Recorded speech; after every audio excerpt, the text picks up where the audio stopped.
எண்ணிய எண்ணங்கள் நிறைவேற சுக்கிரஹோரை வழிபாடு. பொதுவா வெள்ளிக்கிழமைனாலே சுக்கிர பகவானின் ஆதிக்கம் அதிகம். அவருடைய அதி தேவதையாக இருக்கக்கூடிய மகாலட்சுமி தாயாரின் பூரண அருளும் ஆசீர்வாதம் பெற வெள்ளிக்கிழமை தோறும் வருகின்ற சுக்கிரஹோரையில் நெய் தீபம் ஏற்றி வழிபாடு செய்யறது ரொம்பவே சிறப்பு.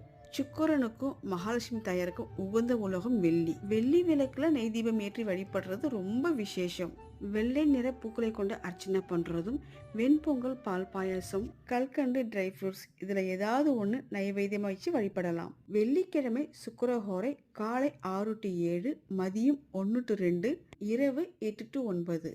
இரவு நேரத்தில் வருகின்ற சுக்கிரஹோரை அதிக சக்தி வாய்ந்த நேரம். அந்த நேரத்துல விளக்கேற்றுறதும் பூஜை பண்றதும் நமக்கு தெரிஞ்ச போற்றிகள் சொல்லி சுக்கிர பகவானையும் அவருக்கு அதிபதியாக இருக்கும் மகாலட்சுமி தாயாரை வேண்டி வணங்கும் போது இல்லத்தில் சுபிக்ஷம் உண்டாகும், வீண் விரயம் ஏற்படாது, சுகபோக வாழ்வு கிடைக்கும்.